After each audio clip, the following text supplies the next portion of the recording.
Never insult a Sicilian mafia boss in his own secret dialect. She was a pregnant waitress hiding in plain sight for 3 years, pretending to be deaf to the mob's conversations. But when the most dangerous man in Rome made a filthy comment, she snapped back in perfect thick Sicilian. "You're an idiot, but you're lucky you're so damn hot."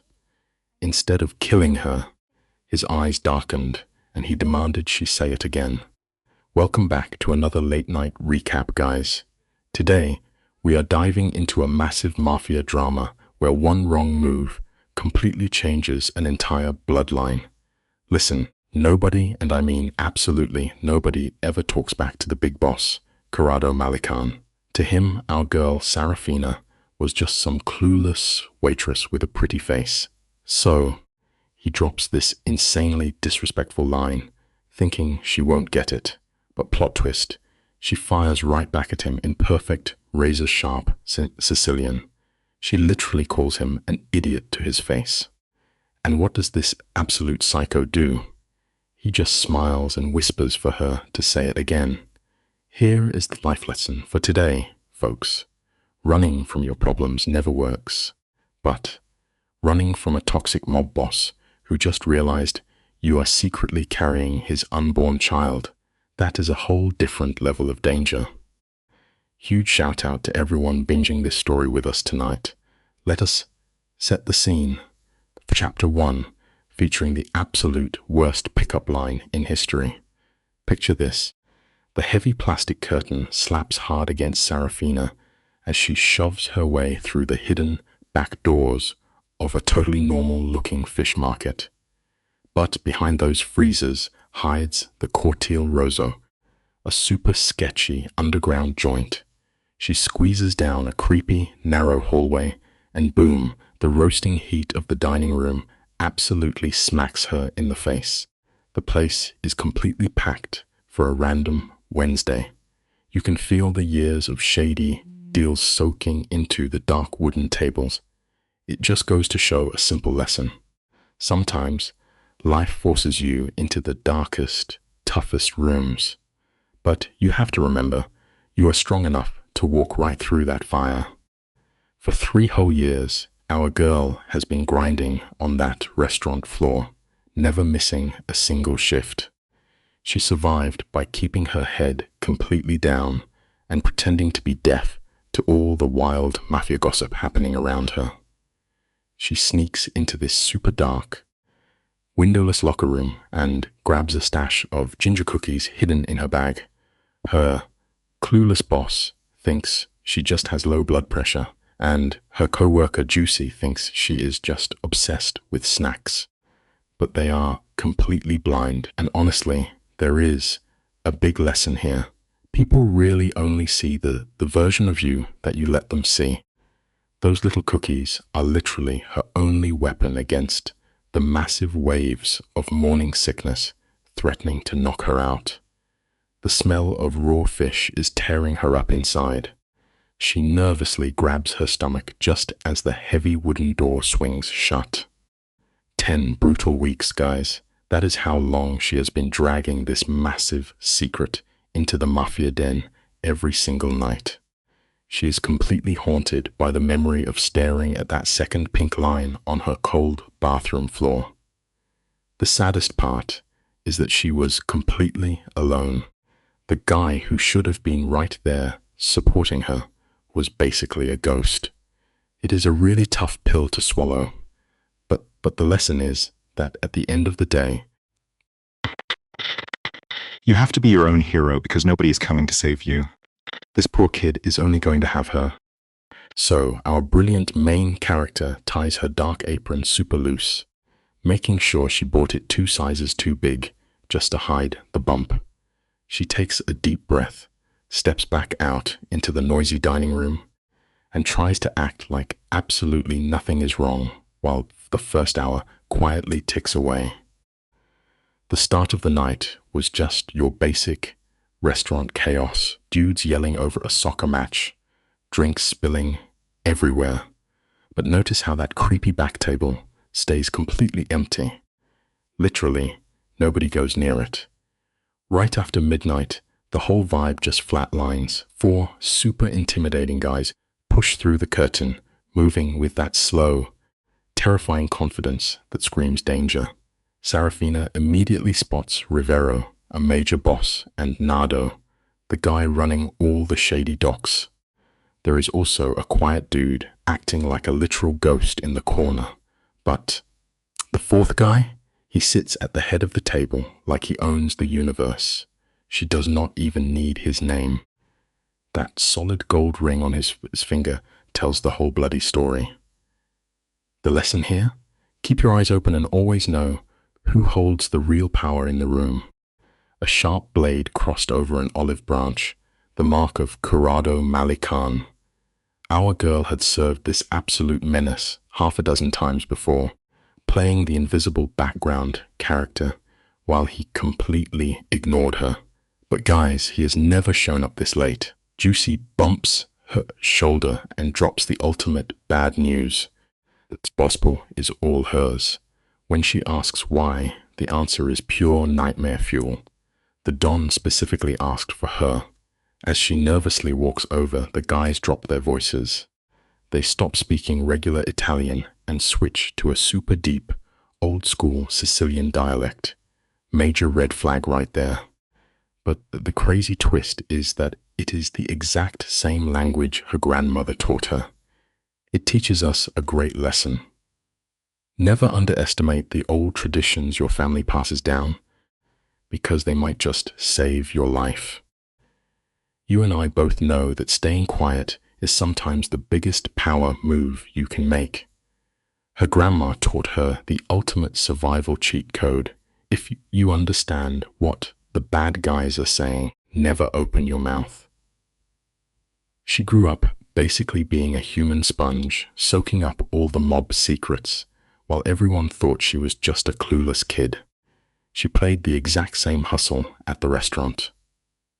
For 3 years, she used basic Italian, letting these gangsters assume she was just a pretty face. The lesson is simple but brilliant.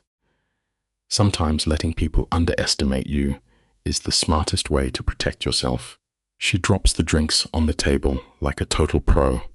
Some heavy liquor for Rivero, water, and whiskey for Nardo. That creepy shadow guy just waves her off completely. Tonight, he is just playing the silent watcher.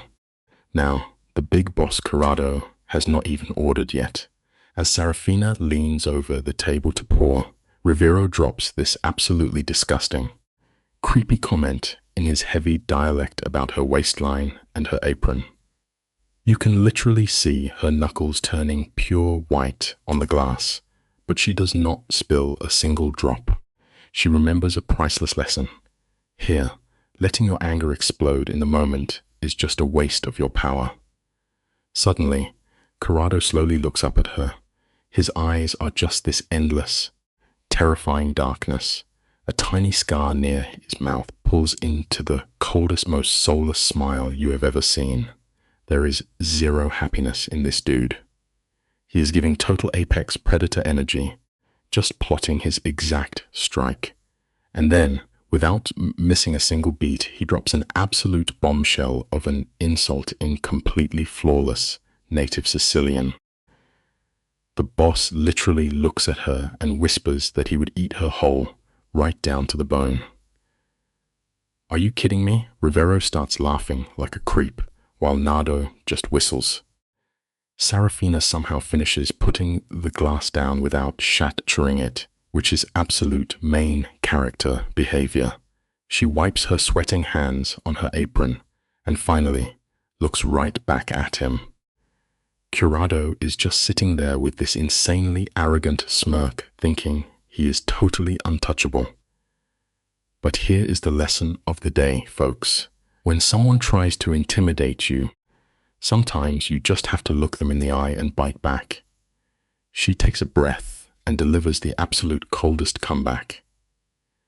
You are an idiot, she tells him, but you are very lucky you are so incredibly hot. The entire table freezes. Rivero literally chokes on his own laugh.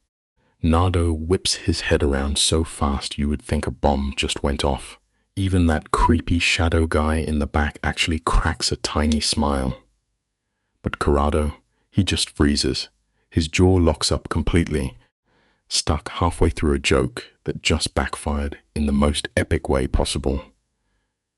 Serafina stands up super straight, mapping out a fast escape route out of there. But then, the sound of his heavy chair scraping the floor echoes through the room. Corrado stands up, and it feels like all the oxygen is instantly sucked away.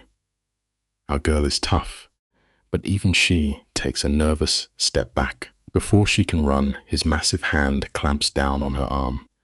He doesn't even have to squeeze hard. He just locks his fingers around her wrist like a steel trap. The lesson is clear. Actions always have consequences, and sometimes standing your ground means facing the storm head on. His thumb slowly brushes against her skin, and she can feel the freezing metal of his gold ring pressing into her wrist. Corrado leans in way too close. She can literally smell the heavy, expensive whiskey radiating off his shirt.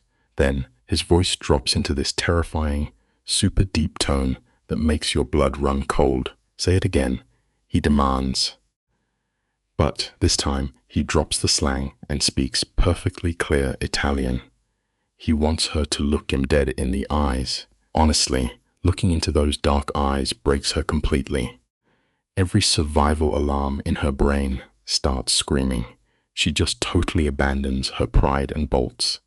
She shoves her serving tray blindly through the air, and Juicy barely catches it before everything shatters. There is a simple life lesson here. When your gut instinct tells you to run for your life, you drop everything and sprint. The heavy kitchen door slams behind her, and the sudden smell of frying grease absolutely wrecks her stomach. She grabs her mouth, fighting off the intense nausea, and stumbles down the hallway like she is in a nightmare. She violently rips her backpack off the wall, totally tearing the strap, but she could not care less at this point. She crashes through the exit and bursts into the pitch-black alley. The freezing night air just slaps her right in the face.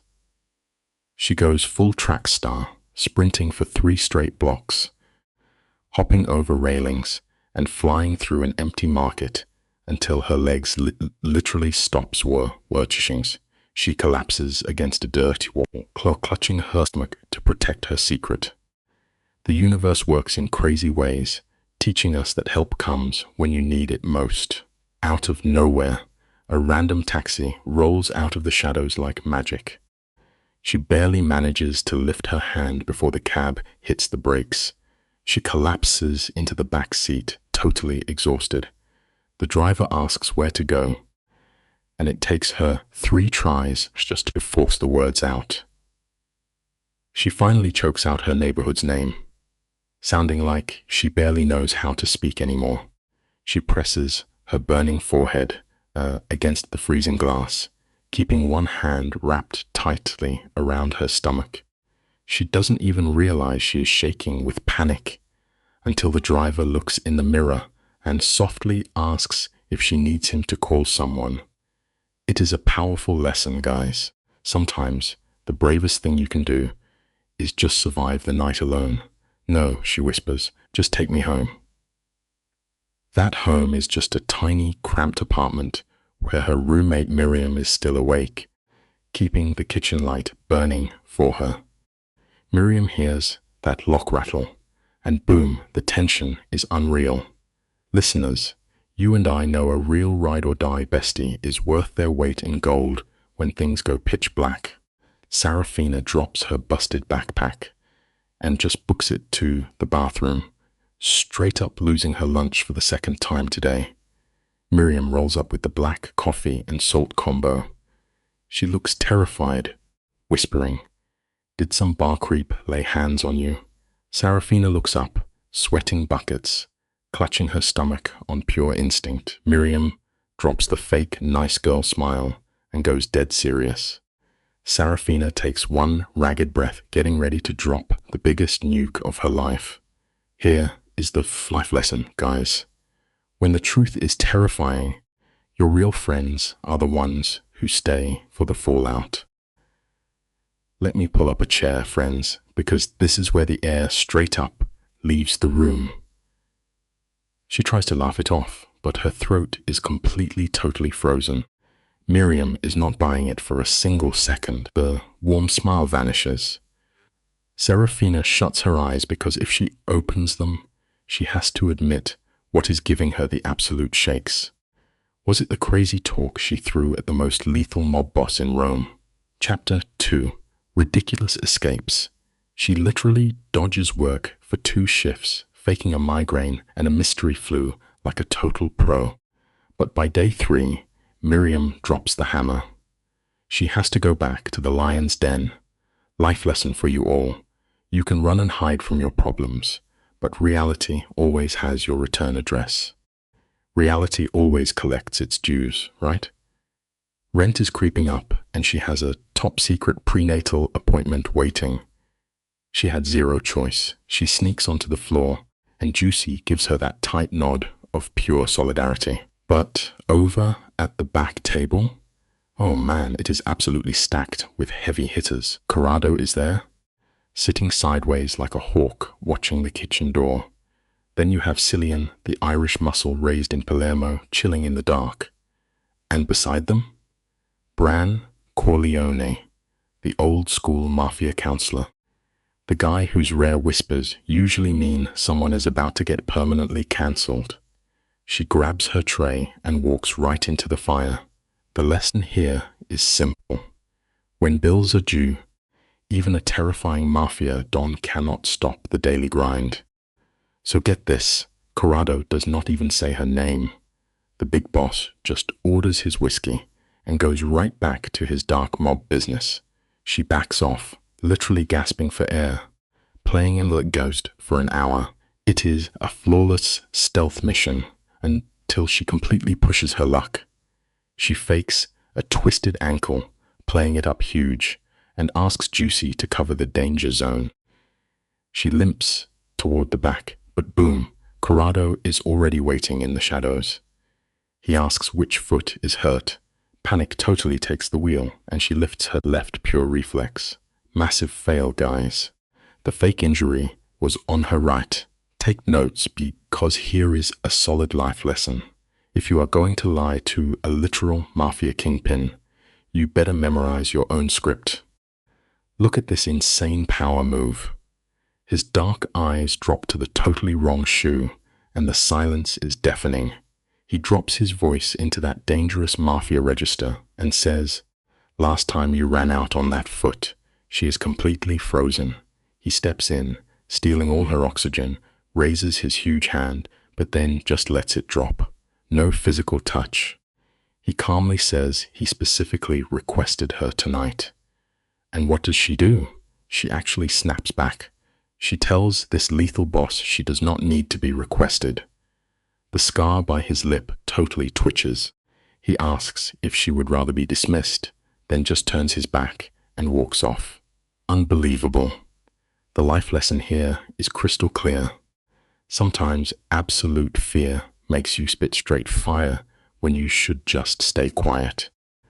He stops dead in his tracks halfway down the hall. Without even looking back, the boss drops this line, "I will wait for you to pour the next bottle on your own time."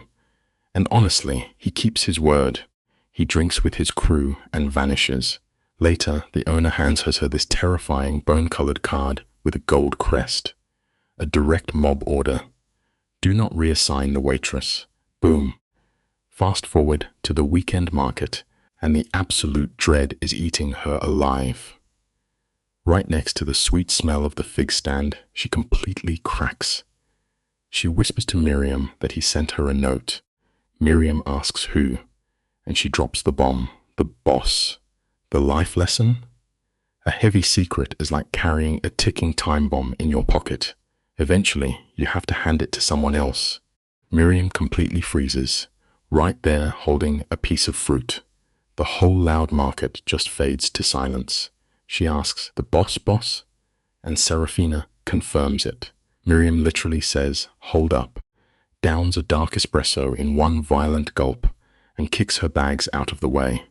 She demands all the tea, so Serafina spills every agonizing detail: the dark hallway, the hovering hand, that terrifying bone-colored mob card. Miriam listens to the whole nightmare without saying a single word. Then she takes a fresh fig, bites it totally in half, and sighs like a general going to war. She says she has 3 solutions. The lesson here is priceless, guys. When the Mafia is practically knocking on your front door, a highly caffeinated Ed's best friend is your best weapon. Miriam starts listing these wild survival plans. Plan A, hide in a convent of silent nuns. Plan B, buy a fake gold wedding ring. But Plan C is pure genius. Just pretend you only speak Russian. If he talks to you, just shrug, because his Russian is definitely going to be pure garbage. Serafina absolutely loses it. She starts laughing from deep in her belly, this warm, beautiful laugh from the good old days before the Mafia drama hijacked her life. But guys, the happiness gets wiped out instantly. The crushing weight of her reality slams right back down, and that laugh just completely dies. Life is less time. Humor is an incredible shield against sheer terror, but it can only protect you for a few seconds before the real world comes crashing back in. Guys, the plot twist is screaming at us right here. She rests her hand right over her stomach. This is a 20-year ticking time bomb of drama. Miriam sees the mood switch and gets totally serious. She tells Serafina that being 10 weeks pregnant means that tiny tavern apron is not going to hide the absolute truth much longer. Serafina stays quiet and just keeps walking. But boom! The second they reach her building, they completely freeze. Parked right there on the curb is this massive, heavily armored black sedan with pitch-dark tinted windows. The Mafia has officially found her address. Here is the lesson for the day. You can try to walk away from your deepest, darkest secrets, but the consequences will always be parked outside your house. You and I both know that absolute chill when the top predators finally track you down. Miriam whispers, "Do you know that car?" Serafina says no, and they walk past in pure, suffocating silence. She opens the door but totally looks back. The heavy beast does not move. Nobody steps out to grab them. It is just watching. But the second their apartment light clicks on, that massive engine roars and the predator drives away. She hits the kitchen and presses her burning head against the freezing metal fridge just to feel grounded. Cut to chapter 3. And for 2 agonizingly hollow nights, the back table at the tavern is completely empty. Life lesson here. The silent anticipation of a brutal attack is way worse than the actual confrontation itself. So that bone-colored card was absolute mob law. The owner told her she is practically chained to that table forever. But the boss was ghosting her, so she worked with this super fragile, anxious energy.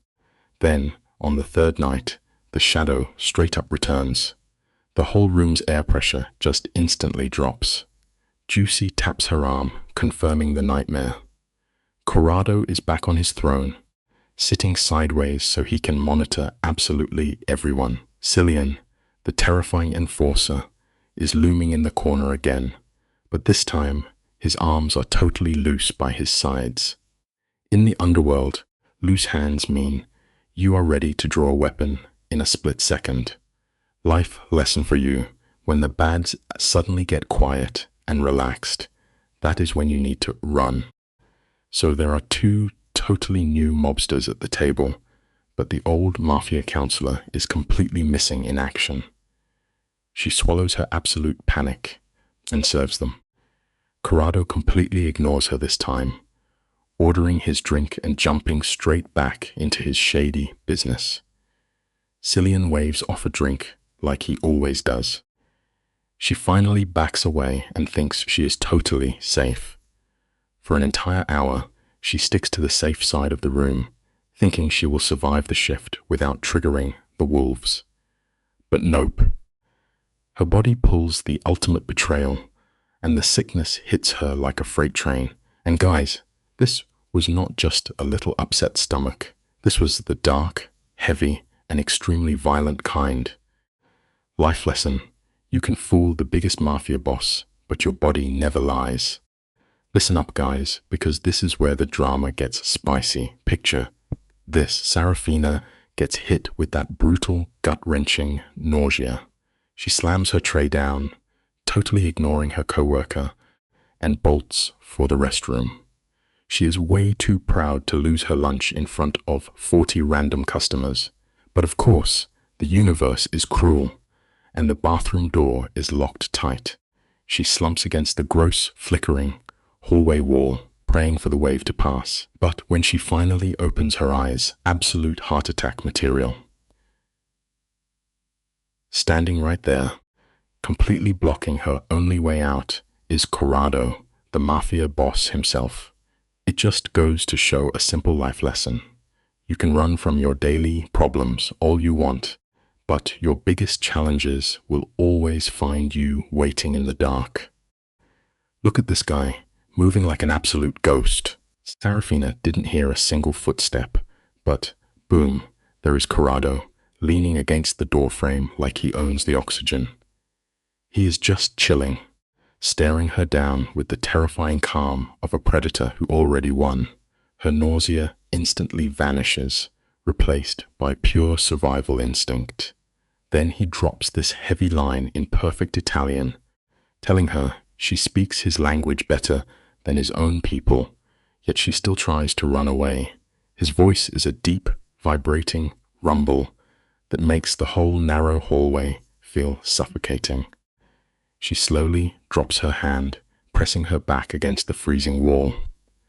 The lesson here? Genuine fear has a funny way of overriding everything else, forcing us to stand up straight and face the music instead of hiding. Let's step into the insane tension of this narrow hallway, guys. Serafina holds her ground, telling him straight up that yeah, maybe she is running. Corrado takes one slow, calculated step forward. The sketchy lighting catches the nasty scar on his lip, making him look wild. But here is the crazy plot twist. He tells her he isn't trapping her. He literally points to the unlocked back exit right behind her, giving her the exact space to walk away. She stares at the door, then stares right back at the boss. And guess what? She stays put. He sees her choice instantly. Honestly, it teaches us that real freedom isn't just about having an open door. It is about whether you actually want to walk through it, or if you secretly prefer the very danger that is holding you in place. Corrado clocks her decision in a split second. He looks down at her empty hands, just hanging there in total surrender, and he closes the gap.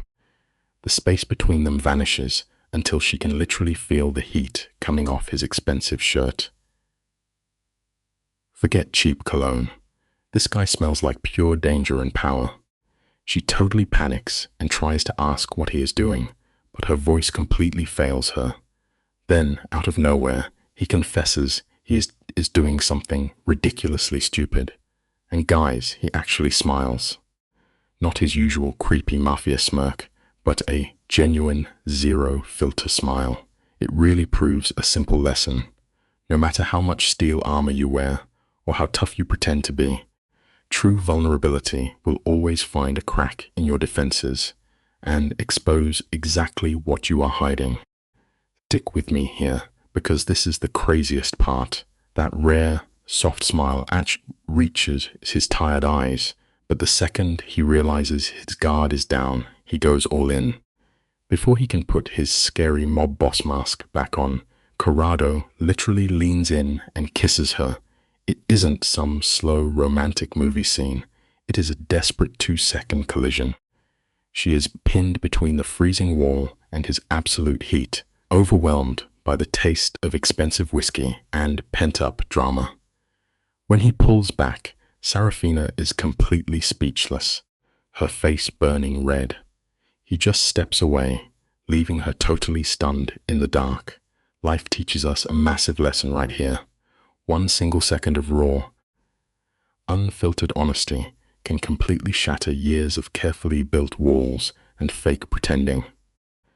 After that insane kiss, Corrado is out of breath. His knuckles go ghost white because he is fighting the massive urge to drag her right back. With a super raspy, emotional voice, he says he will wait until she stops running away.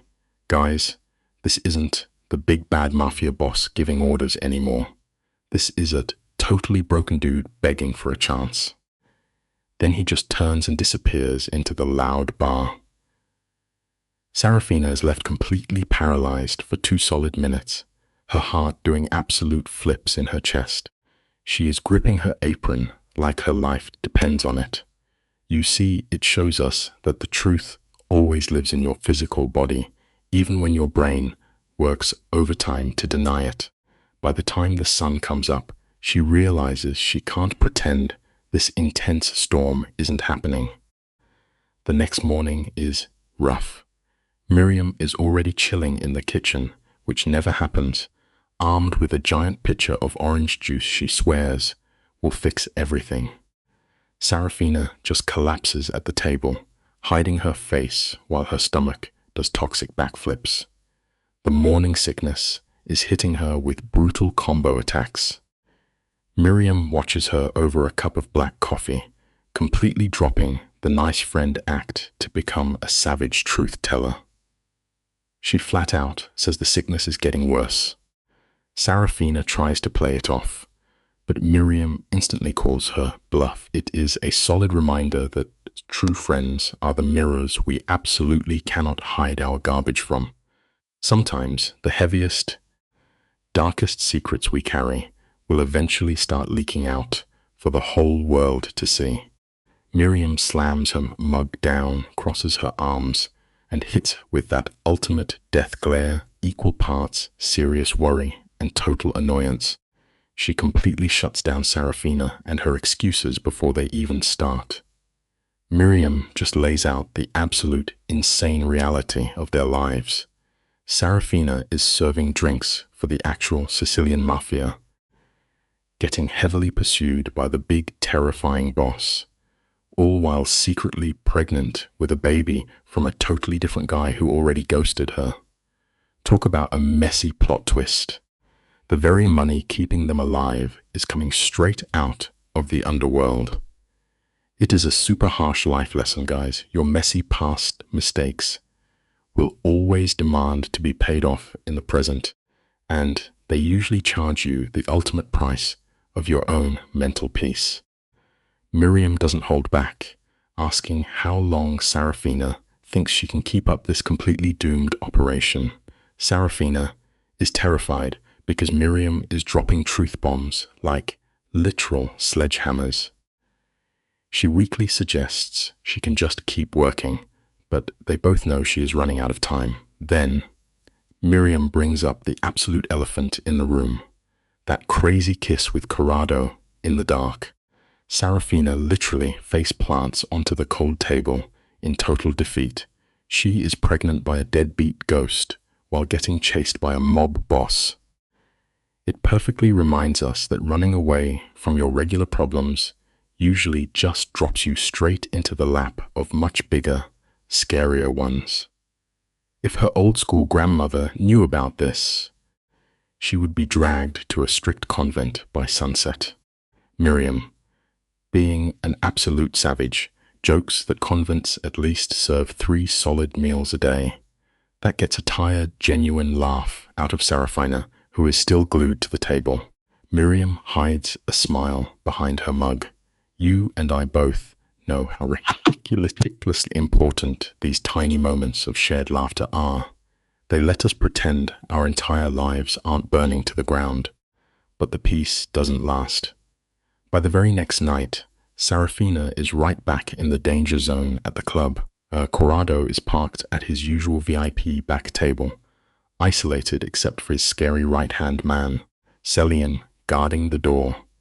Corrado is just glaring at his phone, his expensive drink completely untouched, looking like he has the weight of the entire underworld sitting directly on his shoulders. Serafina spends her whole shift pulling ninja moves to avoid that back table, totally pretending the Mafia isn't watching her every move. But fate literally does not care about her boundaries. Her co-worker, Juicy, cuts her off and drops the absolute worst news. Corrado is calling her to his private office. Serafina immediately looks at his table, but the boss is already gone, leaving this creepy empty chill behind. She takes one massive, shaky breath, puts her rag away, and steps out into the lion's den.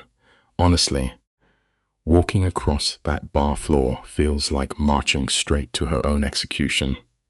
But sometimes, forcing yourself to take a step toward the terrifying unknown is the bravest possible thing you can do. Sicilian instantly falls into step right behind her like a shadow. Right before she walks through that scary office door, Sicilian does something totally unexpected. He looks at her with that scarred face and drops a massive shocker.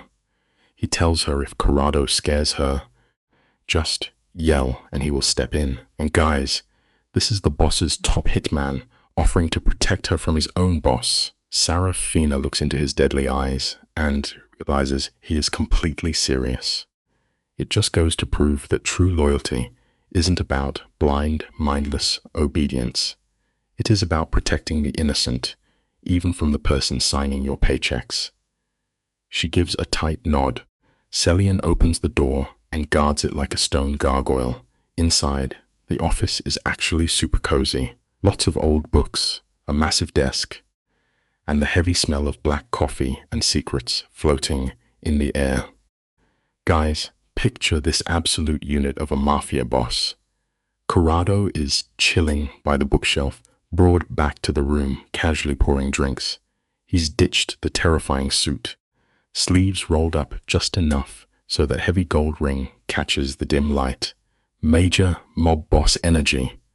Without even looking back, he quietly tells Serafina to shut the door. Our girl pushes that heavy wood closed and literally rests her shaking forehead against it, desperately trying to scrape together an ounce of courage. She crosses her arms like a shield and demands to know why she's there.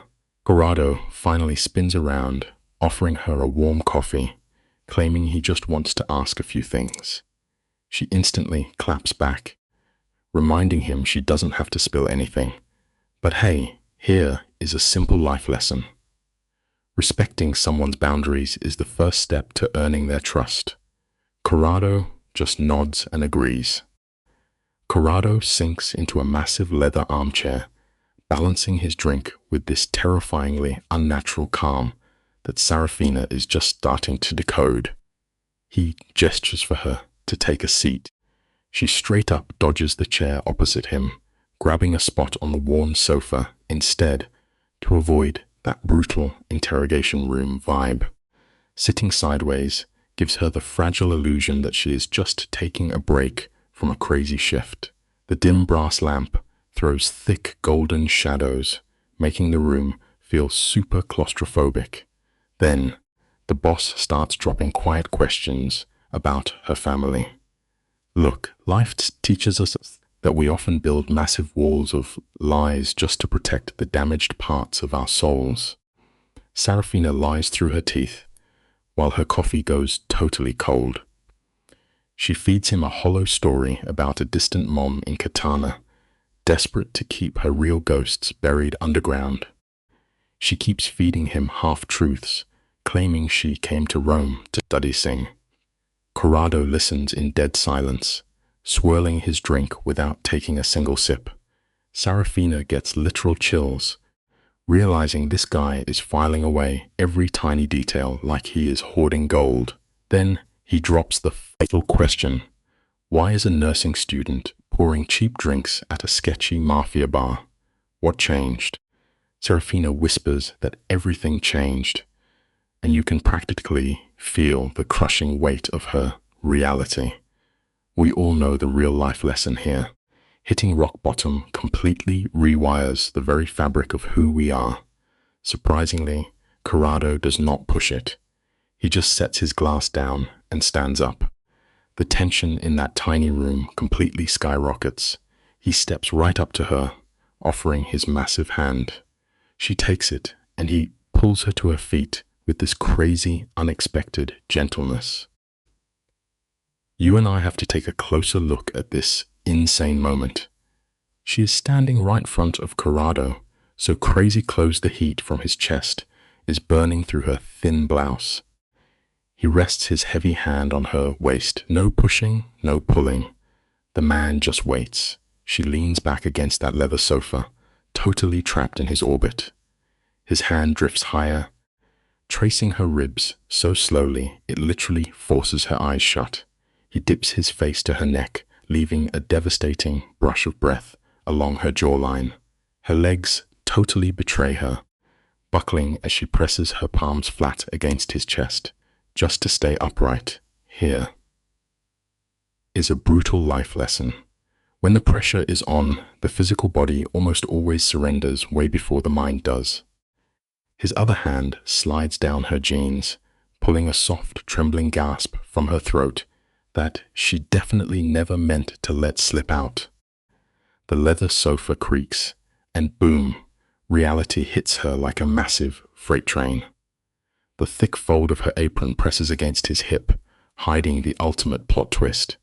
She is secretly pregnant. She can actually feel the subtle swell of her belly trapped between them, sending her into absolute panic mode. Cold sweat instantly soaks her palms. She completely freezes up, whispering that she cannot do this today as her voice totally cracks. The boss stops instantly, those intimidating dark eyes locking dead onto hers. Panicking, she drops a massive lie, claiming she is on her cycle.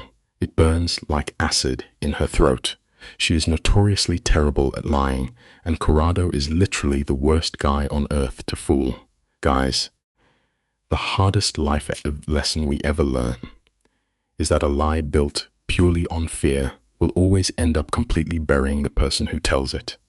Corrado studies her face for just a fraction of a second too long.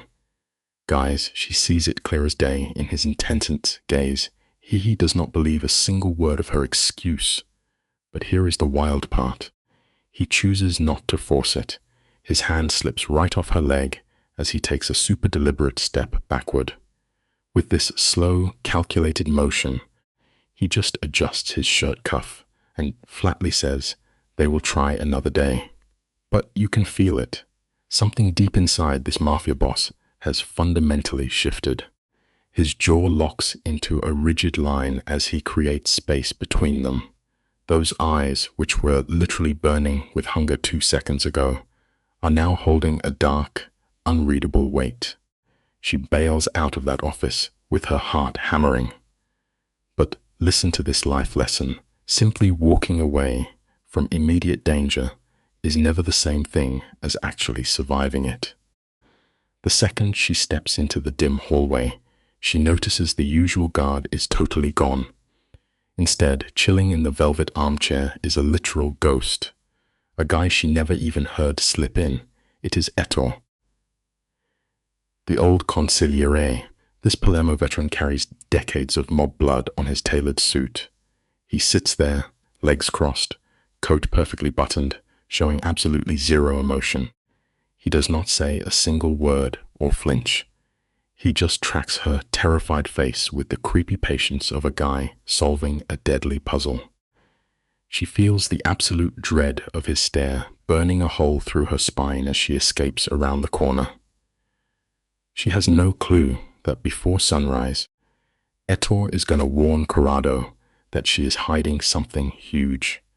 Take this life lesson to heart. The most dangerous forces in this world are always the ones watching quietly from the darkest corners. Stick with me here, because you and I need to pause and look at what happens next. Far away from her tiny apartment, where she is literally sleeping with a hand over her secret baby, and fighting off brutal morning sickness. Things are going down. Corrado actually tells her this whole story way later, stripping out all the fluffy lies and giving her the raw, brutal truth. The very morning after their crazy, intense office encounter, Old Man Editor rolls up unannounced to the massive Malacan villa. This giant estate is hidden out on the ancient Via Appia Antica, totally surrounded by these huge pine trees so regular people cannot see the massive stone walls. And guys, here is a harsh life lesson for you. The absolute most beautiful, heavily fortified walls in this world are usually just built to keep the ugliest secrets locked safely inside. This Mafia estate is insane. We are talking a massive stone mansion with towering windows staring down at a lawn nobody dares cross without permission. Corrado has basically been a ghost haunting these halls totally alone since he took over the empire, except for his religious mom hidden away in a distant wing. Ettore tracks the young Don down in his second-floor study. Corrado is just staring blankly out the window, gripping a coffee cup, literally still wearing his wrinkled clothes from last night. He has not slept a wink. Ettore just sits down without even asking. A massive flex you only earn after 61 years of ruthless mob loyalty. He gets right to the point with the chill of a pro killer, bringing up our waitress. Remember this life lesson. True loyalty is never about saying what people want to hear. It is about dropping the heavy truth they need to actually survive. Ettore drops the absolute bomb that she hears everything, and someone is secretly paying her for it. Guys, Corrado does not even flinch. He stays perfectly still, his cold eyes locked on the trees outside, just holding that cold coffee. Then Ettore drops the traitor name like an absolute anvil. Teresi, yes, the exact same creep whose name makes our girl feel sick to her stomach every single day. The old man reveals that Teresi has secretly paid her rent 4 separate times. And let us be real, in the Mafia world, charity is literally a myth. The brutal plot twist is that Teresi is buying her whispered secrets about every single mobster who walks into that bar. It is a super bitter life lesson to swallow, guys, but sheer, blinding desperation will absolutely force or even the purest soul to dance with the devil just to keep a fragile roof over their head. So get this. Teresi is actually a disgraced former lieutenant who got kicked out of the Mafia for stealing. Now he is just surviving on cheap scams and her absolute terror. She literally despises every dirty penny he sends her. It never even covers the full rent, and it is always late. She still has to work her pregnant body to the bone with double shifts just to pay for doctors and the secret diapers she hides in her closet. She feels totally alone, completely cornered by a monster who could ruin her entire life in a second. But plot twist, she is completely wrong about having nobody in her corner. Up in that silent study, Corrado is soaking up every word from Etta without a single flinch. Guys, here is an epic life lesson. We often carry the massive weight of our deepest fears, completely unaware that someone out there is already sharpening a blade to set us free. Stick with me, because you and I are about to watch a literal apex predator go to work. When Ettore finishes, Corrado asks in a terrifyingly hollow voice exactly how long she has been a rat. Months, the old man replies. Then, Corrado drops an order that totally shocks the veteran mobster. He tells Ettore to stand down and let him handle the whole mess personally. Ettore just fixes his scarf and dips, knowing exactly when to let a lethal boss do his thing. Days later, Corrado rolls up to the murky Tiber River. His enforcer, Sicilian, sets up a sketchy meeting by a rusty bridge. Teresi is standing there looking totally paranoid. Corrado sits locked in his armored ride, watching silently as Sicilian hands Terezi a basic brown envelope. Guys, remember this life lesson. The absolute most brutal acts of vendetta always kick off with the quietest, most calculated moves. Guys, you and I need to look at this absolute masterclass in manipulation. Terezi rips open that envelope, and the dude's face goes completely ghost white before he frantically crams the papers into his coat. Sicilian just struts back to the getaway car, dead silent, and they dip. Our girl Sarafina has zero clue what was on those pages. But let's be real, Corrado totally fed him bogus intel, faked dates, ghost money. He's playing advanced chess, making this blackmailer think he's still the puppet master. Sarafina is working herself to the bone, completely oblivious that the Don himself is holding her leash now. Honestly, life loves to make you feel like you finally escaped right before the cage locks tight. When Corrado strolls back into that bar later, the entire vibe just instantly shifts. She picks up on the energy shift right away. The heat of the Roman autumn is still brutal, but Corrado? Bro is chilling. He pulls out his chair super smooth, looking crazy relaxed in that tailored jacket. This is totally not the hyper-violent mob boss we're used to. He orders his usual whiskey, and as Sarafina nervously pours his drink, this absolute madman deliberately brushes his rough fingers against hers. He pauses, locking in that contact for a split second before sipping his drink. Then, out of nowhere, he softly asks if she's eaten yet. She's completely stunned and stutters about eating after her shift. It just goes to show real connections don't start with wild, cinematic gestures, but with someone actually caring if you survive the day. But our guy doesn't let up. He pushes her, demanding to know what she's actually eating. When she mumbles a weak excuse about leftovers, he shuts that down fast. She gets super defensive, slapping him with the formal Mr. Malakan title like a shield. But Corrado just smirks. Bro literally tells her that since they already locked lips in the hallway, she's leveled up to first name basis. Her face turns bright tomato red, and she completely shuts down, terrified of embarrassing herself. Corrado just takes another sip, cool as ice. The wildest part? He already knows all her dirty secrets. He's just playing nice so she keeps feeding Terezi false info. Honestly, it's a scary lesson. Sometimes the sweetest affection is just straight up bait for a deadly trap in a ruthless mafia game. Stick with me because we are creeping up on a crazy climax. Sarafina missed the massive red flags that night. The truth wouldn't hit her until way later, specifically right when Terezi's dead body gets dropped on a cold parking lot. Mid-shift, Sicilian's giant shadow completely eclipses the bar. She's nervously scrubbing glasses, while the Don's top enforcer just stands there, looking like a literal stone wall. Panicking from the awkward silence, she blindly offers the hitman a drink. Sicilian doesn't even flinch. He straight up tells her he works for her boyfriend, so drinking on the job is a no-go. The word boyfriend literally hits her like a freight train. It really reminds us that we never notice the avalanche until the mountain is already crashing down to crush us.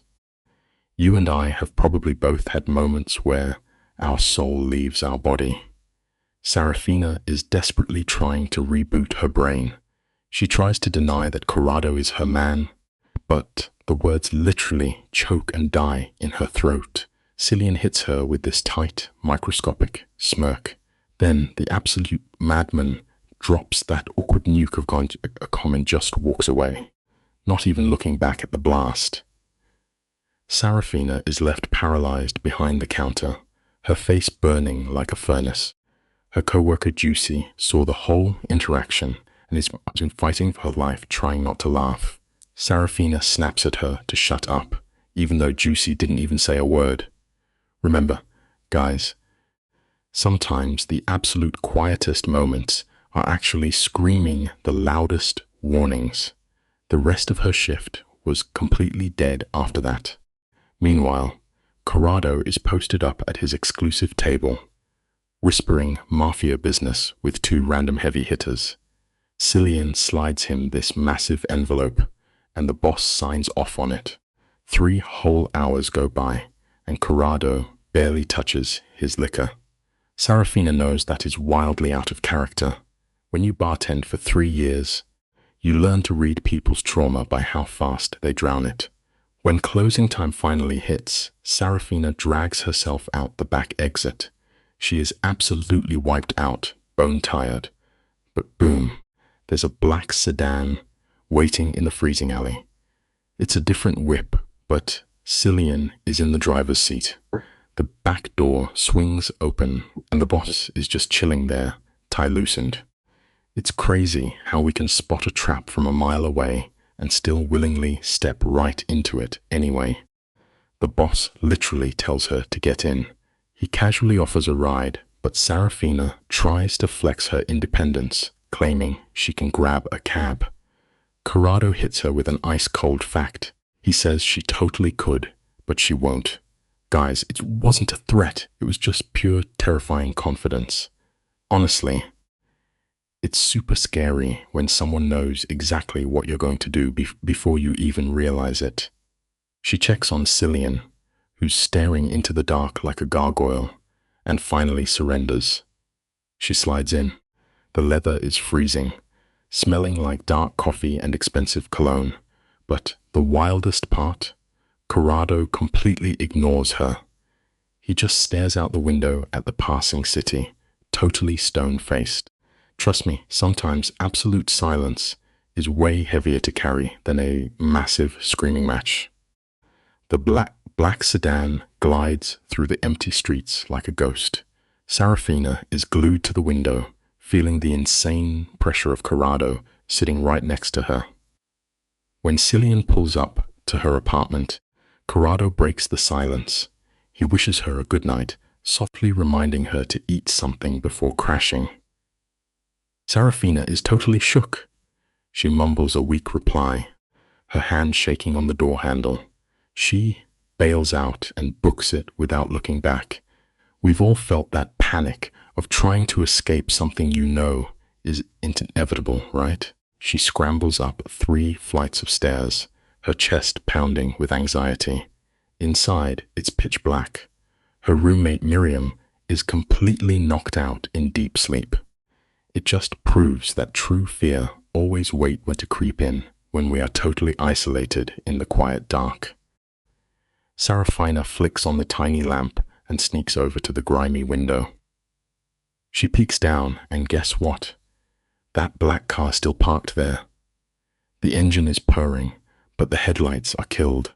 The Don is literally waiting to see her apartment light flip on, making sure she made it safe. It's the exact same creepy surveillance tactic from earlier. She hides in the shadows, staring down for 20 agonizing seconds. Through the tinted windows, she sees his silhouette staring right back up at her. It's a wild reminder that love and toxic control often wear the exact same mask. Finally, the whip smoothly drives off into the night. She yanks the curtains closed, but as she starts untying her work apron, a massive, terrifying realization suddenly punches her right in the gut. That second layer of her apron is pulling way too tight. It's not the fabric shrinking, it's her own body. The massive secret she's been hiding for weeks is bursting at the seams. She had to use an extra loop just to tie it. She slumps against the freezing wall, the apron dangling from her exhausted fingers. It shows how the harshest realities hit you at midnight, when your body gives out but your brain refuses to shut up. In a week or 2, this bump will be impossible to hide. You can't haggle with biology. Baggy shirts won't save her anymore. She desperately needs to quit that sketchy bar and run. But here is the brutal lesson Sometimes we only scramble for the exit after the doors are already bolted shut. Get ready, guys, because here comes Chapter 5, The Bullet and the Question. The bar is absolutely screaming with noise tonight. Packed, super tight. Sarafina feels the burnout in every single step as she dodges through the crowd. But this isn't just regular tiredness. This is a brand new, terrifying kind of heavy. It's a deep, dragging slowness coming from inside her, making her gasp for air between dropping off trays. The stress from the past few weeks is finally collecting its cruel tax. Her body is hijacking her schedule, and she's just a passenger sharing space with a secret baby. It really proves that the most hardcore sacrifices always start in total silence. Across the smoky club, Juicy is holding down the front tables. She glides around with that effortless boss energy, looking exactly like a woman who has silently carried her own massive, invisible burdens a million times before. Let's break down exactly how fast a normal routine can explode into chaos. Sarafina is working her usual back section, including that exclusive corner table, but tonight, just a bunch of randoms. Corrado is completely gone. When she asks where Sicilian went, Juicy casually brushes it off, claiming he's handling some vague mob business out in Ostia. Sarafina just swallows the lie without blinking. We almost never question the peace and quiet before the tornado hits, right? Around midnight, the bar owner waves her over. He demands that she sprint down to the creepy underground garage to grab a backup case of liquor. He's yelling at her to hurry up, but Sarafina just freezes in place.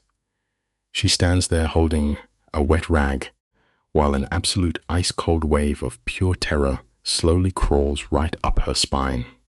Stick with me here. The garage is literally a concrete tomb right now. Sarafina is heading down, dreading the silence. Upstairs was a total madhouse, but the boss already dipped. She drops her towel and takes this sketchy, steep ramp, knees screaming with every single step. A busted light bulb flickers like a cheap horror movie, giving her a massive headache. The air is insanely thick, smelling like old motor oil and a nasty metallic taste that sticks in your throat. You know that creepy vibe where shadows look twisted and the only sound is your own desperate breathing. The big life lesson here is pretty simple.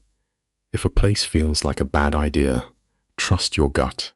Fear always catches up to you in the dark spaces you try to pretend are safe. She is moving so insanely slow, clinging to this rusty railing like her life depends on it. The heavy work apron is just dragging her down. Her footsteps keep echoing off the cold concrete, sounding super weird and delayed. The storage room is all the way in the back, right behind this massive grey door. Just as she goes for the handle, a literal shadow steps out from between two parked cars. It is Teresi. And bro, looking at him up close is wild. His face is a walking billboard for terrible life choices and cheap liquor.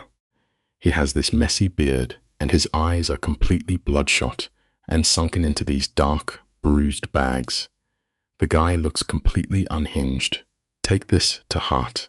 A desperate guy with nothing to lose is the absolute most dangerous animal you can run into. This dude looks like he has been marinating in pure rage for years and is finally ready to snap. Despite being huge, he lunges with absolute terrifying speed.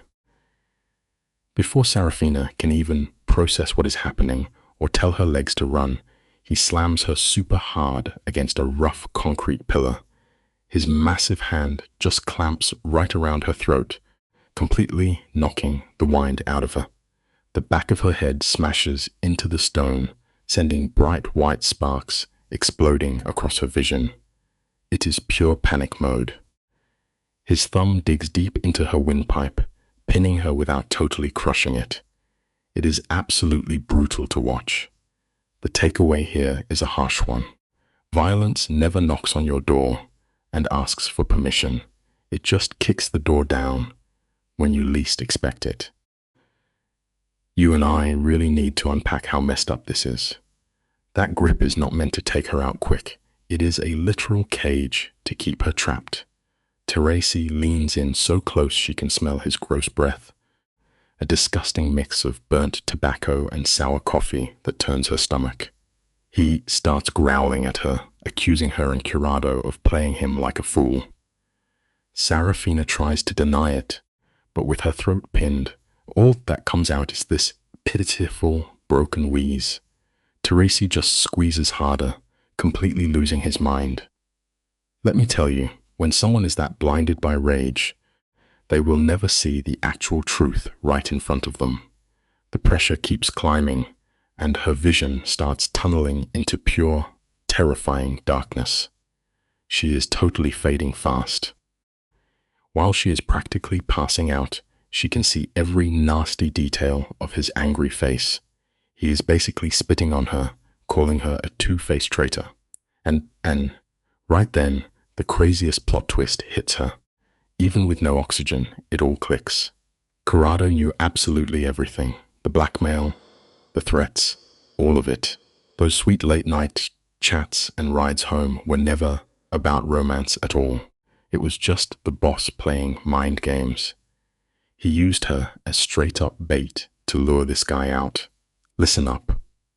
Betrayal always does the most damage when it comes dressed up as someone trying to save you.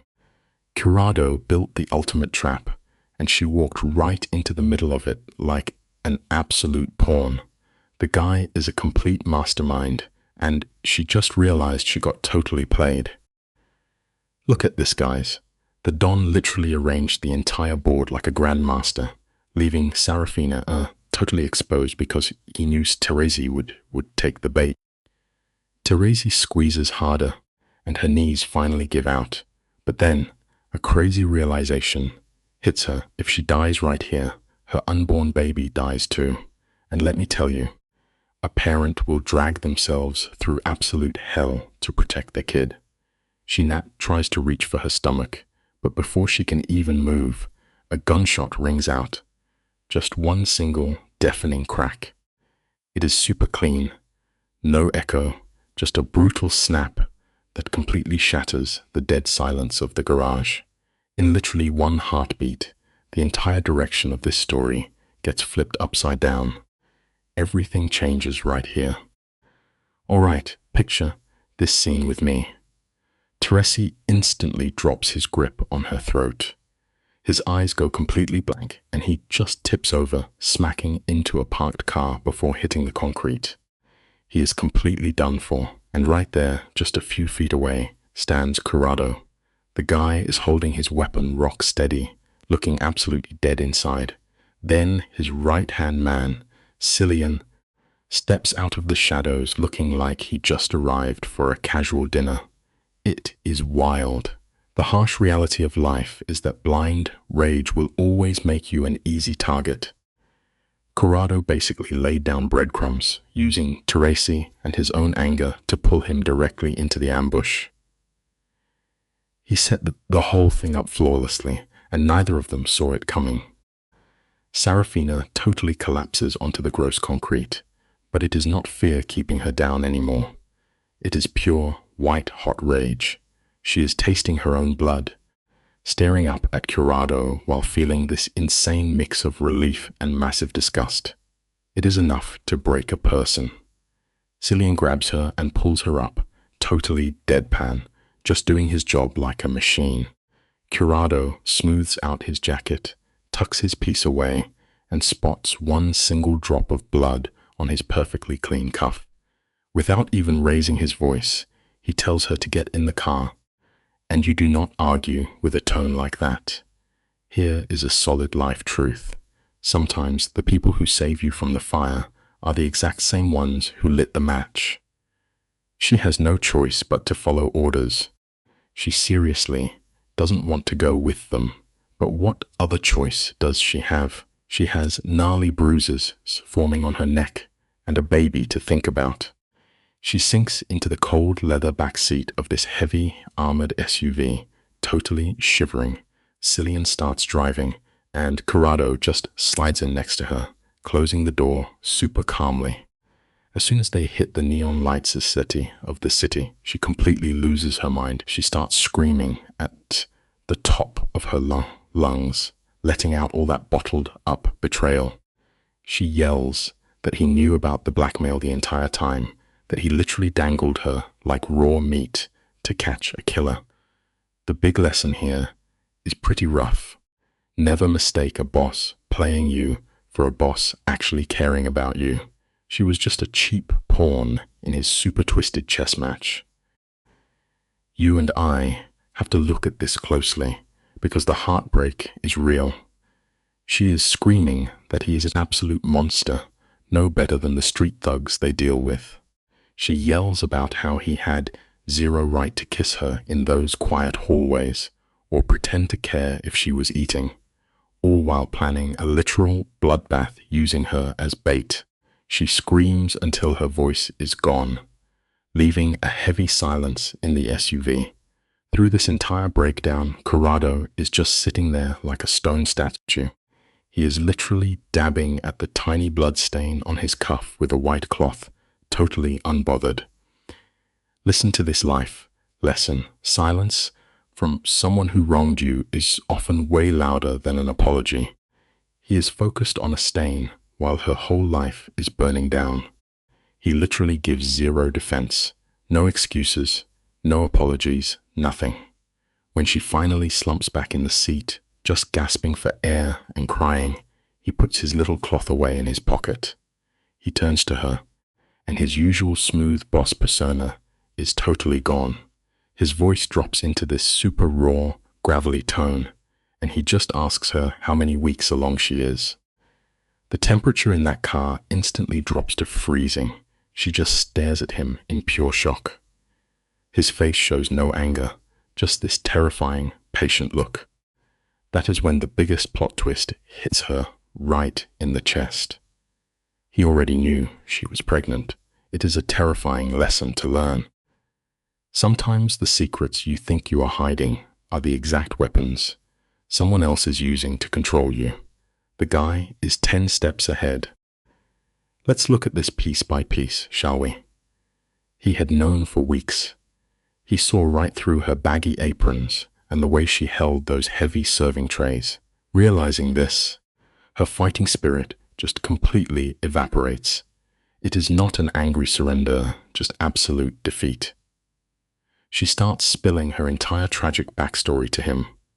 She talks about her late boyfriend, this super sweet engineer who actually treated her right and made her feel human. She is crying, explaining how he got taken from her in a completely random car crash just a few weeks ago. The craziest part?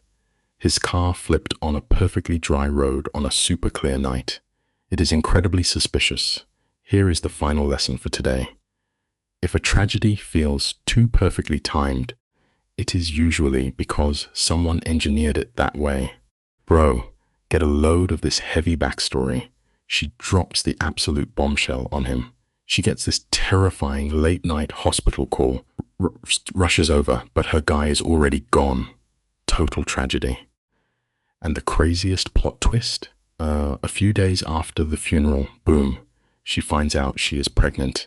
Imagine her alone on the freezing bathroom floor, gripping that positive test like her last shred of hope in a lonely city. Even her mom ghosted her after one fake phone call. She hid a single pack of baby diapers in her closet just to prove this kid is real. Meanwhile, Corrado is sitting there like a stone statue. No blinking, zero interruptions. Just staring right into her soul. Honestly, guys, sometimes the people who listen the hardest are the ones plotting the biggest moves. True power is knowing when to shut up and listen. Okay, watch this boss move.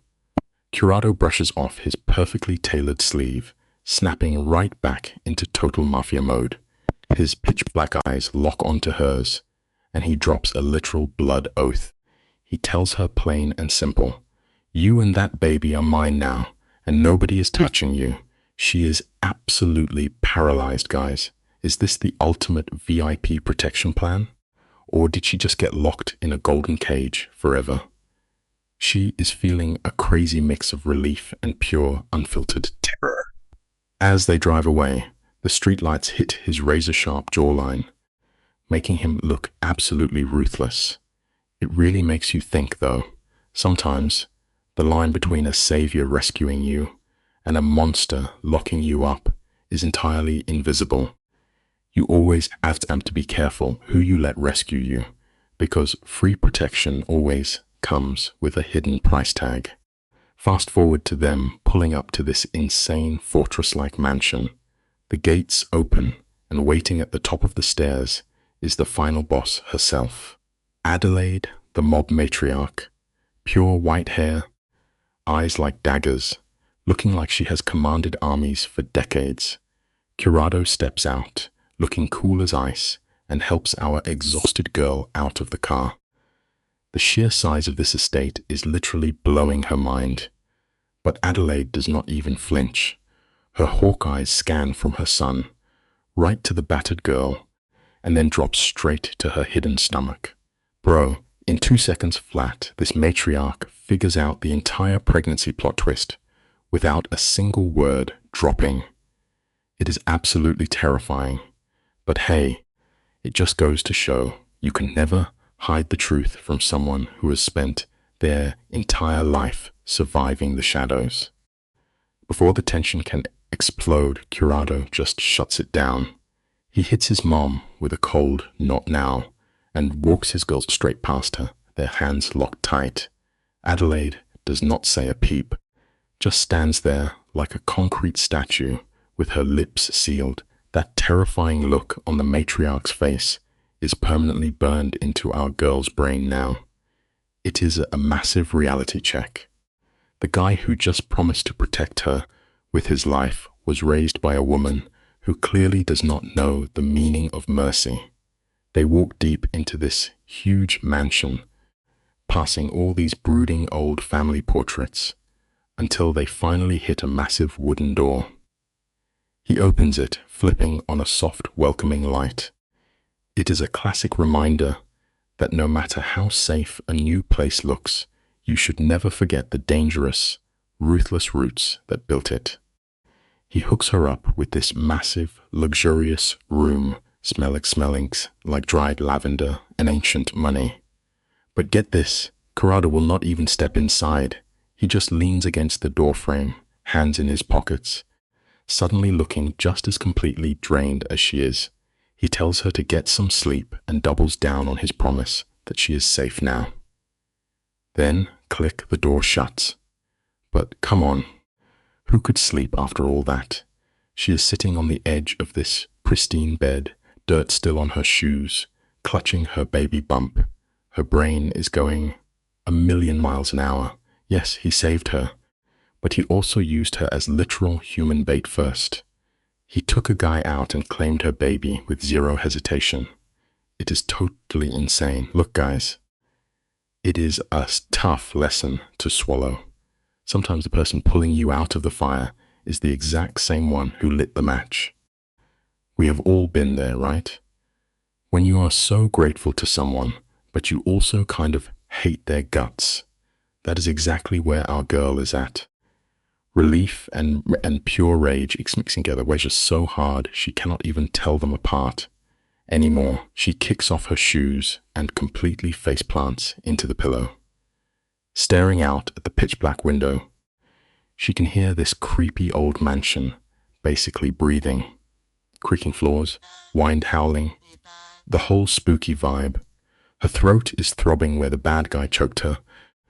A brutal reminder of how close she came to checking out for good, and right behind that panic is the massive fear for her unborn kid. She touches her stomach, realizing this secret bump isn't going to stay hidden much longer. It is a solid reminder that avoiding your trauma does not make it vanish. You always have to face the music eventually. In the dead quiet of the room, She whispers a hardcore promise to her baby. We are going to make it. She totally blacks out from exhaustion, and the next thing she knows, morning sun is blasting through the windows. She sneaks downstairs, running her hand down this antique railing that generations of dangerous men have touched. Crazy, right? She hits the kitchen and finds this massive breakfast spread just waiting for her. Fresh bread, sweet figs, the works. The housekeeper spots her and drops the intel that the terrifying mom is at church, and the big boss is waiting out in the gardens. Fueled by pure protective instincts, she absolutely demolishes the food. No hesitation. Life moves fast, guys. And yesterday's panic will not feed today's problems. Sometimes you just have to gather your strength and step right out into the sunlight. Picture this, guys. She is leaning against the kitchen counter, sipping water. Desperately, you're trying to look like her life isn't totally falling apart. Suddenly, Corrado spawns in the doorway. No suit jacket today, just a white shirt with the sleeves rolled up. And bro, the bags under his eyes are massive. He clearly has not slept a wink. His jaw is clenched tight. He shoots her this tragic, broken half smile and whispers for her to follow him. They walk to this secret, walled-off lemon grove. His grandma planted ages ago. It is completely cut off from the madness of the mob world. It just proves what I always say.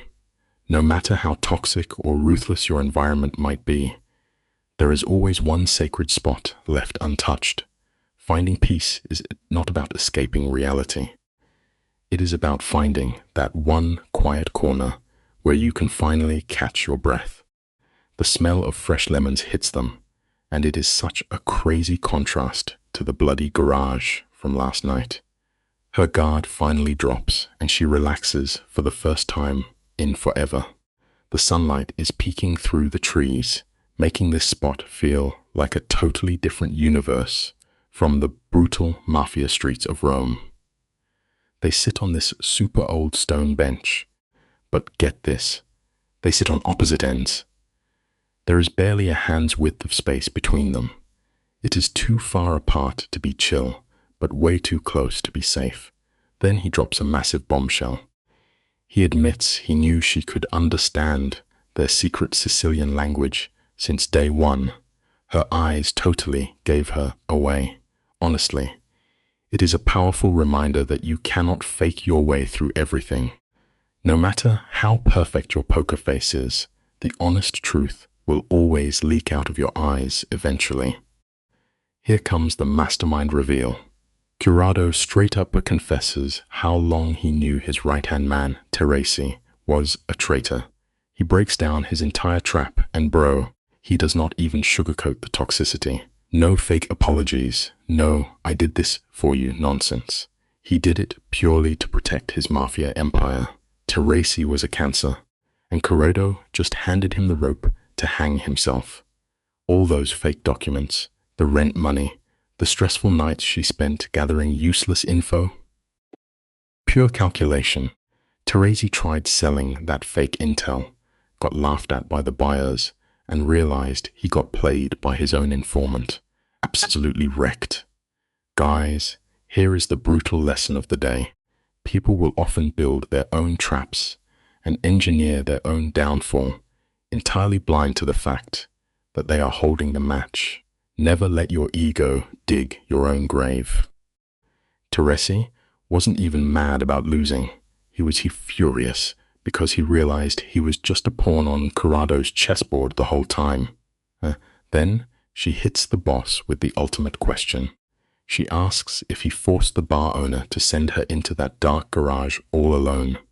Corrado does not even blink, guys. He casually admits he needed her isolated so Teresi would attack. Wow. The ultimate betrayal. But the craziest part, he refuses to hide how toxic he is. She looks at him totally desperate and asks, when did this stop being just about mafia business? And bro, he just goes completely silent. Plot twist of the century. Listen up. It is a terrifying reality. when the ruthless emotional walls you build to survive end up being the exact same things keeping you trapped in the dark. Do not let your deepest defense mechanisms ruin your chance at a real connection. So picture this absolute cinematic moment. Corrado is out there literally ripping a leaf off a lemon tree, looking like a mob boss deep in his feelings. He spins it in his gritty hands, drops it, and finally, he tells Serafina he wishes he could say he kept business and pleasure separate.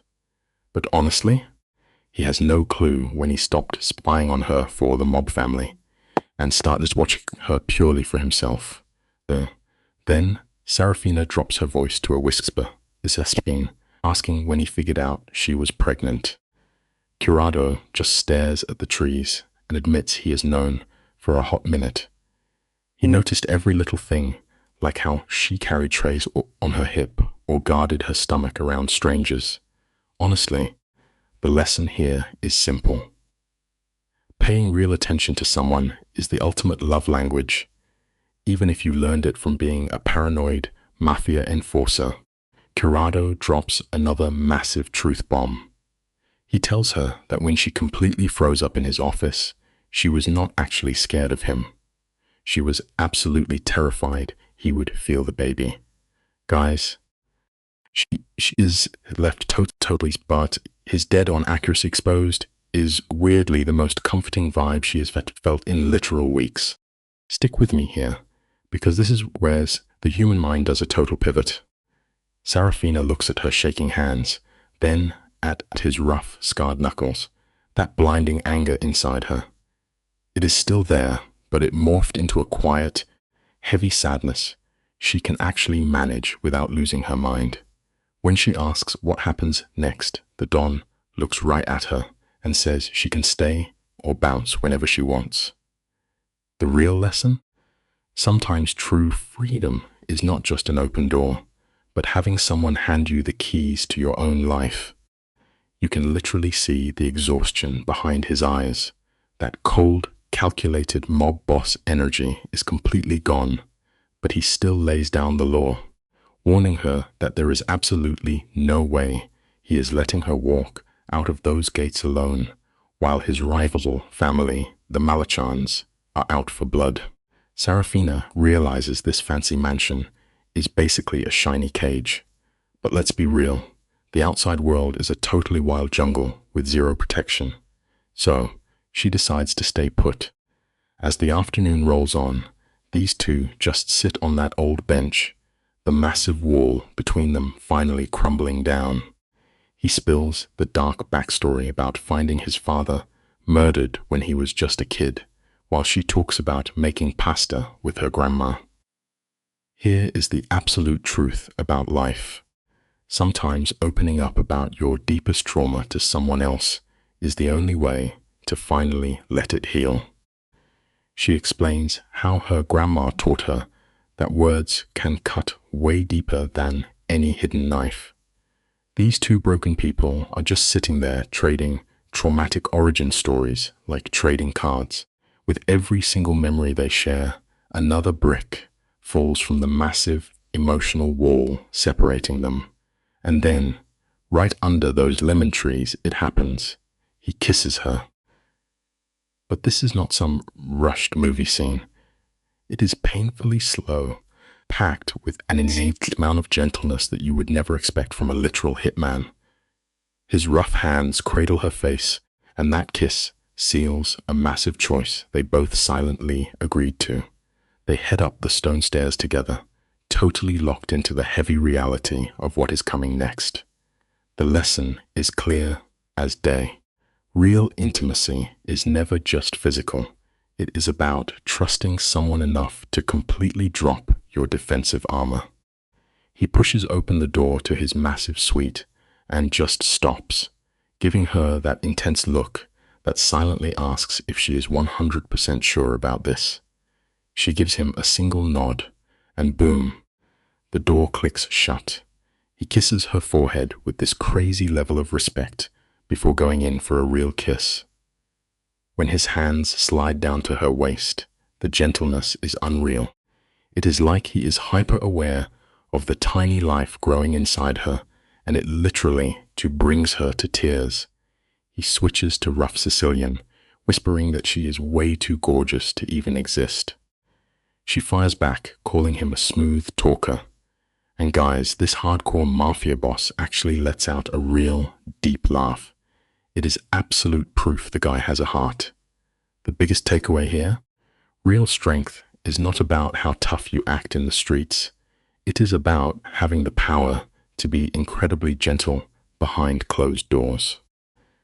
The moment his hand brushes the slight curve of her stomach, he just leaves it there. He traces her skin so lightly, she literally forgets how to breathe. Curado stares straight into her soul, and guys, it is not even about lust at this point. It is pure, unfiltered worship. Honestly, that intense look is way scarier than his typical mob boss rage. He drops one single word into the silence. Ours. Listen to me. Right now, because we need to process this. He did not say it like some hopeful wish.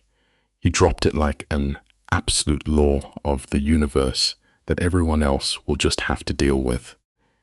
He carries her to the bed with a level of care that makes zero sense for a dude who runs a crime syndicate. It just goes to show a powerful truth. Family is never just about who shares your DNA. It is about who steps up and fiercely claims you when the chips are down. He settles in next to her, propping up his massive frame and just taking in every detail of her face before moving in. His kisses hit the pulse at her neck and collarbone, and the chemistry is completely off the charts. Sarafina is gripping those bedsheets for dear life, letting out this wild mix of Italian and Sicilian that basically signals total surrender. It is wild how the human body just instinctively takes over the exact second our overthinking brains finally shut down. Then Curado shifts his weight back onto his arms. Why? Because he is making absolutely sure he does not put any pressure on the baby. When she finally opens her eyes, the look on this lethal mob boss is completely unguarded. You learn something huge from moments like this. True trust is letting someone see the softest, most defenseless parts of you that the rest of the world will never get a pass to witness.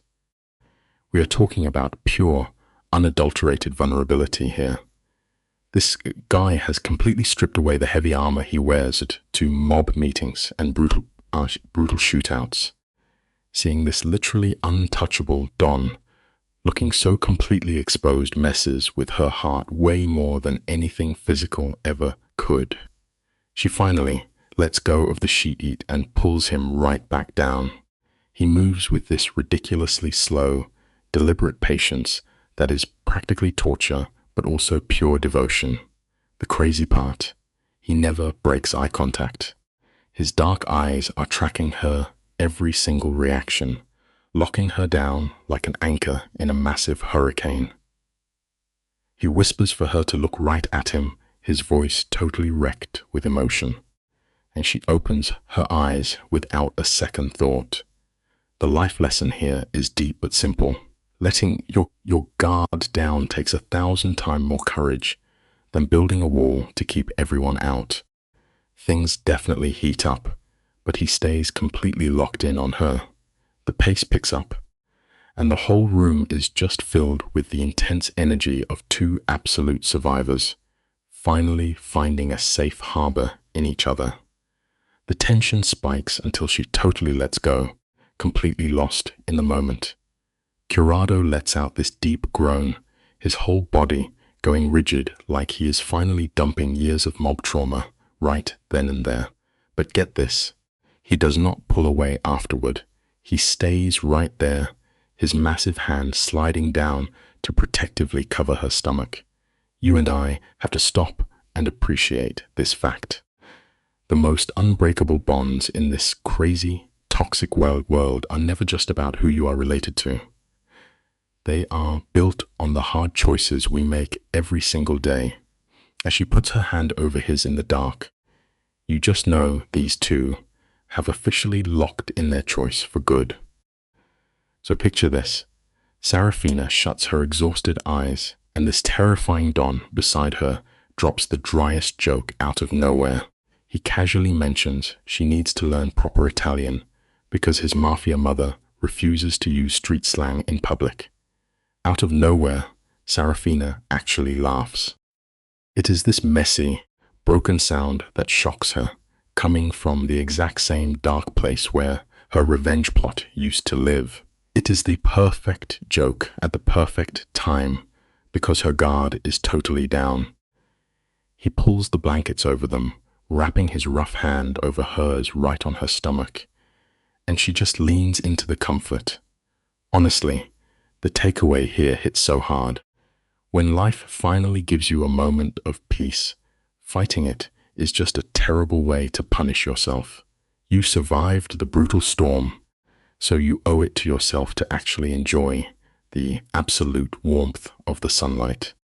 She curls right into his chest, and his arm instantly wraps around her like a total reflex. For the first time in what feels like a century, she actually sleeps without a single horrible nightmare. But here is the brutal reality about finding peace in a mafia story. It is usually just the eerie silence before the entire floor completely collapses. That night was literally her final dose of safety. Fast forward 3 months, and she is living the dream.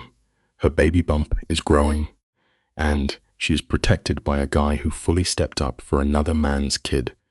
She actually thinks she found her forever safe zone. But guys, the lesson is that relying on an illusion will always get you wrecked. Everything gets totally nuked on a random, quiet afternoon. It all goes up in smoke the absolute second she accidentally pulls open the wrong heavy wooden drawer in his ultra-private home office. You and I both know that some buried secrets are heavy enough to completely crush your soul.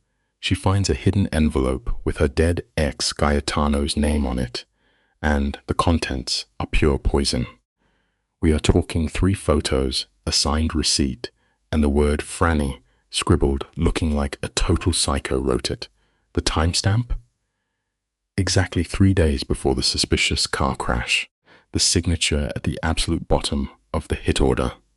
Curado. Sarafina is standing there completely frozen, the papers shaking in her hands as her entire rebuilt reality gets smashed to pieces. She is 7 months pregnant, and now the sickest question of all hits her brain. Is the soft, loving guy who rubs her baby bump every night actually the cold-blooded monster who assassinated her baby daddy? The ultimate truth here is that you can never truly outrun your past, no matter how fast you drive. Listen up, guys, because the algorithm absolutely hates what we are about to show you. If you want to see the raw, uncensored fallout where the boss realizes his lover is actually a 20-year ticking time bomb, click that first pinned link in the comments right now. I will see you on the other side in 5 seconds flat. That link drops you straight into the complete second chapter with 0 ads to ruin the tension. We are diving into some serious vendetta territory today. It is the kind of brutal, twisted romance the main platforms try to scrub from the internet. But in our private spot, we never hide the ugly side of betrayal, because here is a hard truth for you. Sometimes the hands that hold you are the exact same hands tying the noose. Keep your eyes peeled,